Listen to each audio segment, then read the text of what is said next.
This video is about managing ourselves, which is about mind and body unity, and what science and spirituality has to say about this topic of mind and body unity. The content will cover the issue of mind and brain, which is an interesting topic in itself, and the issue of mindfulness, the importance of self-discipline and love in achieving mindfulness. Realizing meaning and connection in our lives starts with managing our mind and body well. The value of a person in many ways is determined by their mind and body unity, centering on their mind, namely the values and love that are actualized in the life of the individual. So putting our mind to a task and doing it takes mind and body unity. Listening to another fully takes mind and body unity, because we need to focus our minds, our ears, our eyes to fully listen and capture the meaning displayed in the body language of the person we are listening to. Every existence has both an internal character, a mind, and an external form, a body. These relate to each other as cause and effect. Think of your mind as the cause and your body as the effect. Your mind as the internal aspect of yourself, your body as the external form, and your mind as the subject, and your body as the object. The mind pursues transcendent values, while the body is concerned with gratification and survival. So the values of love and care and altruism are pursued by the mind. The priority is to set the mind's pursuits as the important values of love, to determine who we are and what we do. This is important because we know that our body plays a supporting role in achieving our values, but in the end, being effective, successful, happy are an outcome of good mind and body management. Now, here's the issue of mind and brain. Neuroscience helps us understand mind and body relationship. There are basically three lines of thoughts or three lines of research with respect to the mind and brain interaction. First, who we are, what we do, our personality, our feelings, are purely outcomes of biochemical mechanisms in the brain. There is no such thing as free will. Choices and feelings are not based on intuitions, inspiration, spirituality, or freedom. They are based on calculations that occur in the brain neural mechanisms. This is partially true. We know from neuroscience that our neural pathways produce automatic responses that are there to protect us from danger, and a host of other functions that we're not aware of. However, research also shows that the mind has the capacity to mold the brain based on the pursuits and values and goals that are set by the individual. Neuroscientists have found that neurons in the brain are involved in habit formation. So when we participate in a new activity or thinking, we are training our brains to create new neural pathways. When the activities and behavior, thinking, and emotions associated with that behavior are repeated, the pathways get stronger until the behavior becomes the new normal.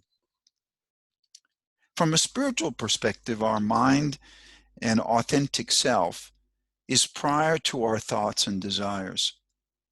So often we determine who we are by what we think and what we desire.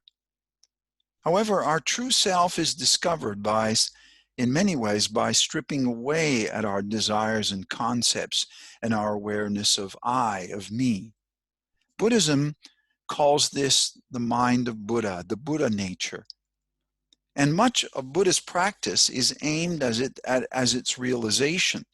In Christianity, we are encouraged to seek the kingdom of God within us. The third position, of course, is of who we are, is most likely an outcome of both biochemical mechanisms in the brain and the individual's capacity to control impulses, which is, of course, what the other aspect of neuroscience and emotional intelligence is about. The science on this is still not definitive, and much is still unknown. Let us discuss mindfulness. When we do something that is of great interest to us, we all have experienced mindfulness. The hours fly by. We are in a state of flow. My mind is fully involved in a task and my body is relaxed. Mindfulness is a state of mind and body unity focused on the purpose at hand. This is one aspect of mindfulness. Athletes in a state of flow describe this as being in the zone, where excellence becomes effortless. Excellence becomes effortless. It is a state of being relaxed, yet highly focused. The first method for entering into a state of mindfulness is to focus on one thing at a time and live in the moment. This is not easy. This is actually the opposite of being anxious and agitated, emotionally hijacked and barred from flow, as we know from neuroscience. A wandering mind is an unhappy mind. Those who practice meditation or prayer know that the mind wanders like a monkey jumping from one tree to another. When we have focused meditation or prayer, you might say we experience the divine in ourselves, or the divine, the greater divine, if you would like. The second method to achieve mindfulness is to change our perceptions of events and to let go. To let go of our hang-ups and perceptions that are not helpful. This practice is associated with psychology and spirituality. Non-attachment allows us to accept what is and to be open to other possibilities. Misapprehensions are often mistaken as interpretations that are associated with wrong desires. So we have wrong desires and wrong needs, and we misunderstand things because of that. I had to become aware of my own need for approval of others before I could let go of this attachment. The cessation in some way of my suffering because of this came when I gave up this need. As I freed myself from this attachment, I could also be more accepting of myself and others and perceive others differently, not as threats, but as colleagues, as friends. This allowed me to be more present in the moment and to listen to others. To be in the moment instead of thinking about what I was going to say next to gain their approval. Buddhism teaches that the absence of misapprehension is the natural state of the mind. A peaceful mind. Perception also means that events are stressful depending on how we perceive them.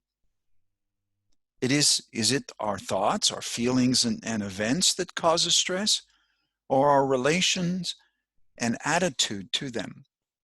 Being in a meeting seeking to impress others is certainly stressful. However, if one lets go of this need, the stress levels go down, and we can even enjoy the company of others and being in the moment. The third method of achieving mindfulness, or mind and body unity, is self-control. Being able to master one's bodily impulse in the pursuit of values and goals that are important to us is a critical aspect of emotional intelligence. Taoism, from a spiritual perspective, urges followers to practice virtues with body and soul, while the Baha'i faith warns that desires of the flesh and of corrupt inclinations actually provoke division or create division within people and between people. Hinduism and Christianity and Buddhism also emphasize self-control. The fourth method of bringing our mind and body into unity is experiencing love. For those who are spiritually inclined, you could call this God's love. Mindfulness in Buddhism means being present and conscious of ourselves, but also cultivating a boundless heart of love towards all beings. Sufis interpret the Quranic parable of the lamp as expressing the presence of God in the human heart as light, illustrating the lamp of the body. Finally, is the issue between the conflict between our values and our behaviors. This also causes us to feel anxious and even angry. When we are not at peace with ourselves, well, I've realized that I was even angry. And this was often not because of what others did, it's because I did not live up to my own values. I was disappointed and even angry with myself. So we understand that there can be no peace if I am at war within myself, at war with who I want to be and how I actually behave. Thank you for listening. Once again,